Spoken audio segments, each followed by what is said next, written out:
ẹ ṣé o ẹ̀yin yẹn Ramoni Adégòkè àwọn Adégòkè kọ́ ló náà Adégòkè Adédoyin ẹ̀yin yẹn Ramoni Adégòkè Adédoyin ẹ ṣé adúpẹ́ o ẹ̀yin tí Odùduwà yunifásitì ẹ ṣé o ẹ̀yin tí Hilton hotel arọ́wọ́ yín o ẹ̀yin tí yọ sí yunifásitì rẹ̀ tó wà ní Ghana ẹ̀yin tí tó wà káàkiri àgbáyé aláàrọ́wọ́ yín sẹ́ẹ̀ arọ́wọ́ yín ẹ ṣé gan ni o ẹ̀yin ọmọ Nàìjíríà tẹ́ wà jákèjádò àgbáyé mo kí yín o ẹ̀yin ọmọ bíbí ìlú ìpínlẹ̀ Ọ̀yọ́ mo kí yín ẹ jẹ́ kí n máa fàsìkò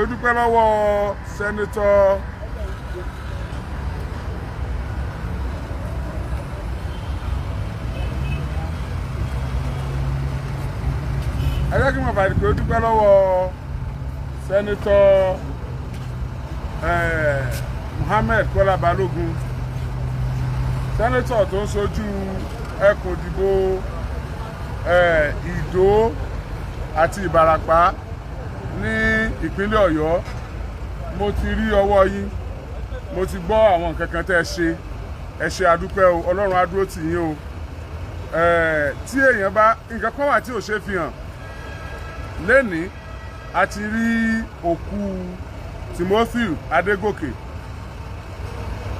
àti rókù ẹ̀ number 1 tí mo kọ́ fẹ́ sọ fún wa ni pé kò ṣe MBA ní Timothy Adégòkè ń ṣe ní University of Ife ní Ọbáfẹ́mi Awólọ́wọ̀ University executive MBA ló ń ṣe executive MBA ẹni tó bá mọ nǹkan tán pè ní executive MBA yóò mọ̀ wípé olú ọmọ ni Timothy Adégòkè ọmọ wọn nílùú Èrúwà Òjòkó Àgbẹ̀dúdú orí òkè ilé àkùkọ gàgàrà kíkọ lé Èrúwà àgbẹ̀ ní dájà wọn. Timothy Adégòkè ó fẹ́ dàbí àwọn Dr. Ismail Adéwùsì Timothy Adégòkè ó fẹ́ dàbí bàbá wa Adéṣeun Ògúndóyin nílùú Èrúwà Timothy Adégòkè ó fẹ́ di ògo ìdílé ó fúnra rẹ̀ ó discipline ara rẹ̀ ó jìnnà sí àwọn nǹkan tó lè fààyàn sẹ́yìn nínú ayé tó bá ṣe pé ọkùnrin míì ni ló ń lọ ṣerú nǹkan tí Timothy Adégòkè ń lọ ṣe níbi tó wà yẹn ni obìnrin ó wà pẹ̀lú ẹ̀ lóòótọ́ yẹn very disciplined straightforward calm ọmọlúàbí èèyàn ni Timothy Adégòkè nìkan ló wà lóòótọ́ yẹn tó dá lodge síbẹ̀ ibẹ̀ náà ló dẹ̀ máa ń sùn ní gbogbo ìgbà tó bá lọ sí Ọbáfẹ́mi Awólọ́wọ̀ University ìwádìí fi yé wa wípé Timothy Adégòkè ó ti ń sùn bẹ̀ tẹ́lẹ̀ kódà ó ní receipt hotel yẹn tẹ́lẹ̀tẹ́lẹ̀ tó ti sùn sẹ́yìn orúkọ wọn ni wọ́n máa ń pe Ramoni Adédoyin Adégòkè ṣé ẹ gbàgbé pé òun náà wà nínú àwọn tó bá Ọọ̀ni tilé Ifẹ̀ tí wọ́n jọ du ipò pò náà fẹ́ jẹ Ọọ̀ni Timothy Adégòkè ó mà ṣe o fọ́tò ìyá rẹ̀ ni mo fi hàn yín lọ́sàn-án yẹn tẹ́ ẹ rí yẹn lórí òpó wa yìí ẹ wò bí ìyá ẹ̀ ṣe rí ẹ wò bó ṣe dà bí ìyá ẹ̀ ṣe jókòó nìyẹn lásìkò tí Honorable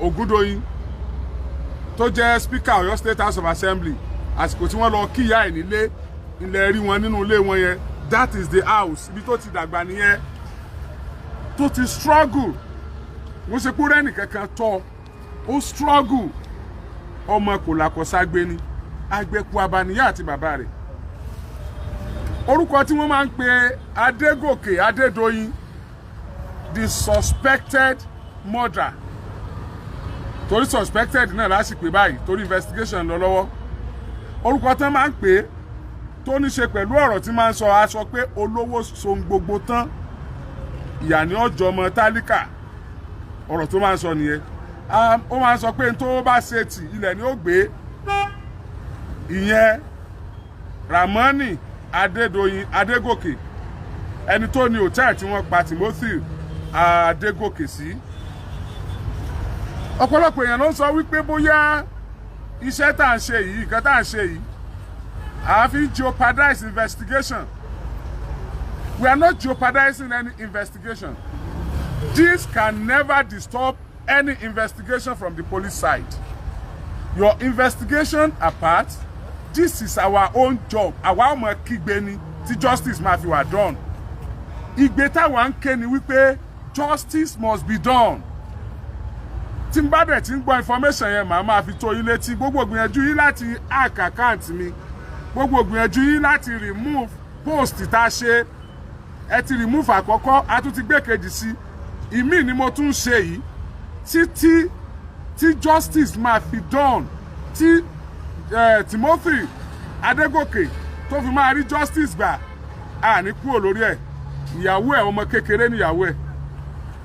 Bàbá àbèjì ni Timothy Adégòkè. Àwọn ọmọ rẹ̀ kéré, ẹ lè imagine báwo lọmọ ọmọ ọkùnrin tó ń kàwé tó ń struggle tó wá jọmọ 37 years. Ẹ lè imagine báwo lọmọ rẹ̀ ṣe máa rí. Wọ́n ti wá fi tó wa létí pé Adégòkè Adédoyin ti mọ̀ wípé Oríyọmí Hamzat ó ti take over, ó ti ní interest nípa iṣẹ́ yìí. Wọ́n dẹ̀ ti gbé àwọn sójà wọn, kìí ṣe sójà gidi o, kìí ṣe Nàìjíríà sójà o, ẹ̀jẹ̀ púlẹ̀ àwọn unscrupulous elements tán máa ń lò, wọ́n ti gbé wọn kalẹ̀ pé kán máa dì pẹ̀lú àkáǹtì Oríyọmí Hamzat page. Ẹ lè rí nǹkan kan ṣe sí mọ́. Ẹ yọ ọ̀tà náà tún dá padà. Ẹ lérè lè yọ. Ojú ní ti náà sàn. Gbogbo ẹni tó bá fẹ́ bá yí ọmọ nìkejì jẹ́ ojú máa ti ni. Kí lẹ rò pé ń ṣe? Níta gbọ́ ta fẹ́ sọ ni o, ẹ̀yin ọlọ́pàá kẹ́lẹ́ bá ṣiṣẹ́ lé lórí ni o. Ẹ ti gbàbọ̀dè. Tóra wà pẹ̀lú yín lénìí, bó tiẹ̀ jẹ́ pé Oríyọmí lẹ̀ ń wá, but a wà pẹ̀lú yín lénìí. Ẹ ti gbàbọ̀dè. Ṣùgbọ́n information tó tẹ̀ wá lọ́wọ́ ni wípé Timothy Adédoyin, Ramani Adédoyin Adégòkè, àwọn èèyàn rẹ̀ lọ ṣiṣẹ́ pé níbi autopsy report ibẹ̀ làwọn fẹ́ gọ sí. Ṣé ń gbọ́ mi ẹ̀yin èèyàn? Wọ́n níbi autopsy report làwọn fẹ́ gọ sí. Ẹ má gọ síbi autopsy report. Àṣírí ti tú, ó ti tú nìyẹn. Àwọn ọmọ ìgboro wa ní tíṣẹ́ bá ti já, ó ti já nìyẹn. Aláyé já jẹ́wọ́, iṣẹ́ ti já. Adédoyin, iṣẹ́ ti já. Because question àkọ́kọ́ tá a béèrè tẹ́ bá gbé autopsy report wá pé Timothy kú sínú yàrá. A bi léèrè pé báwo ni Timothy ṣe kú sínú yàrá? Ṣé òfin tó dá ilé ìtura sílẹ̀ hotel ṣé kò sọ wípé bẹ́yẹn bá kú sínú yàrá bẹ́yẹn, the first thing to do is to report in the police station. Unfortunately for you, police station ẹ wà lára police station tí ẹ lè report sí. Ó wà lára àwọn police station táwọn ẹbí rẹ̀ kọ́kọ́ lọ nígbà tí wọ́n ń wá. Tí ò sí report kẹ̀kẹ́ pé ẹ̀ kẹ́kẹ́ kú sí hospital yín. Number 1 nìyẹn. Ẹ̀ sí hotel yín. Number 1 nìyẹn. Gbọ́ pé gbogbo ẹ̀ náà ló tiẹ̀ ní. Number 1 nìyẹn. Number 2, kí ló dé tẹ́ ẹ yọ orúkọ ẹ̀ kúrò nínú lọ́jà búùkù, orúkọ ibi tẹ́ ẹ mọ̀ kọ orúkọ àwọn tó bá lọ́ọ̀jì sí, kí ló dé tí wọ́n yọ orúkọ ẹ̀ kúrò ńbẹ̀? Question number 2 nìyẹn. Number 3 ni pé receptionist téèyàn máa kọ́kọ́ kàn, ó deny wípé Timothy ò lodge sọ́dọ̀ àwọn until the investigation from the bank account reveal pé ó send owó séèyàn kan, táwa rí pé orúkọ ẹni tó send owó sí yẹn ó wà ní hòtẹ́ẹ̀lì yín tó jẹ́ tó máa gbowó wọlé. So that means tígà yẹn bá san owó with hand ni àní rí mọ́, àní rí trace. Kí ló mú fóònù rẹ̀ ìgbà tó kú? Kí ló mú fóònù ẹ̀ tí fóònù ẹ̀ fi fly láti Ifẹ̀ dé Ràgbìjí Èdèjìgbò? Báwo ni fóònù ẹ̀ ṣe Èdèjìgbò lọ́wọ́ àfáà tó mú lọ? Tó ẹgbẹ́ gbà tán bẹ̀rẹ̀ sí ní pé ìṣe lójú fóònù síbì kan tó padà ju fóònù. Ẹ máa gbọ́ mi lọ o ẹ̀yin èèyàn. Tó gbogbo àwọn ìbéèrè la fẹ́ kẹ́ ẹ máa béèrè. Gbogbo ẹ̀yin tí ẹ ní fojú sunkún ọmọ, gbogbo ẹ̀yin tẹ́ ẹ bá support kí Timothy Adégòkè kó rí justice gbà against àwọn apààyàn tí wọ́n ń pera wọn léèyàn láwùjọ wa. Táwọn sọ pé bàbá kẹ̀ èèyàn dé tó dàgbà pé wọn kì í ṣèèyàn. Ẹ tún gbà kan sí wọ́n deny pé òsùn bẹ̀. Àwa ti rí òkú Timothy. Tí èèyàn bá jorí ahun tó bá rókù bọ̀bọ́ ẹ̀ yóò sunkún. Facebook kò lè agree pẹ̀lú wa tá a bá post ẹ̀. Facebook can never agree with us. Tó bá yẹ pé ó kú normally. Tó bá pé ó kú ikú gidi tí àwọn tó ní hotel yẹn tí wọ́n lè defend ẹni wọ́n ní gbé ọmọ ọlọ́mọ kán fi aṣọ yìí kán gbé sínú páálí kán lọ sí ọlọ́pàá mélòó ló wà ńbẹ̀ nígbà tí wọ́n ń sin law enforcement agency wo ló wà ńbẹ̀ nígbà tí wọ́n ń sin right wo ni anybody ní láti gbé ọmọ ọlọ́mọ bẹ́ẹ̀ kó lọ sí irú autopsy report wo la wá expect tó lè exonerate Adédoyin please tell me irú autopsy report wo la expect tó lè exonerate Adédoyin àti àwọn tán jọ ń perpetrate evil act yẹn. Let's keep asking ourselves. See, a lot of people ló ti kú bẹ́ẹ̀ yẹn tó jẹ́ wípé ó kú gbé nítorí pé àdákẹ́ àsọ̀rọ̀. Ẹ máa sọ fún wa pé we should be waiting for the result of the investigation from the police. Does that mean the police only the police can investigate matters? Ṣé nítorí pé àwọn ni wọ́n ní right láti arrest ni? They are the one that has the right to arrest and prosecute. That is the only edge they have over journalists. Journalists too can investigate matters. No, we are investigating as police are investigating at the same time. Come out with autopsy reports that support any owner of the hotel to just take someone that lodged in the hotel to the bush and bury him like ordinary lizard. Tó bá sa adìẹ gan ni wọ́n bẹ́rì bẹ́yẹn inú òbí àwọn tó máa ń jẹ adìẹ gífà pé kí ló tẹ̀ gbé fáwọn káwọn jẹ like ordinary lizard. What are you telling me? A woman being like you have your own children. Àwọn ọmọ tiẹ̀ wọ́n ń ṣiṣẹ́ nínú University Odùduwà University now. University tó dálẹ̀ yẹn àwọn ọmọ tiẹ̀ ń ṣiṣẹ́ ń bẹ̀ now. Ẹ̀yin tẹ́ ń bá blọ́ọ̀kì pages tẹ́ ń bá remove post ṣé lè gbàdúrà kọ́ ọmọ tí yín kú dànù bọ́ ṣe pọ̀ ọmọ ọlọ́mọ yẹn.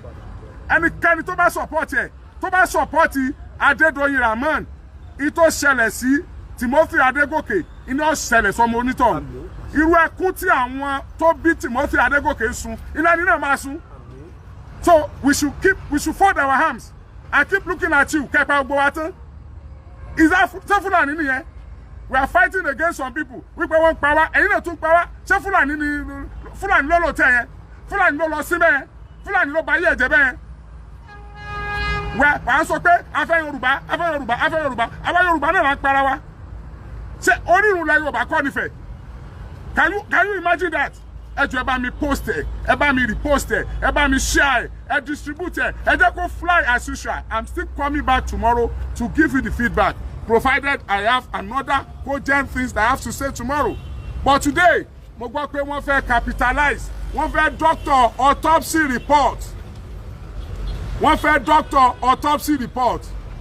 Ramani Adédoyin sì sọ wípé olówó ṣe ohun gbogbo tán. Àwọn èèyàn ẹ̀dẹ̀ ti báàkì ẹ̀ láti máa ṣe aburú fún anybody tó bá ṣe tán láti expose wọn. Ẹ ṣé púpọ̀. Ẹ tún ṣe àìbẹ̀ ṣe àtijẹ́ta àti tàná.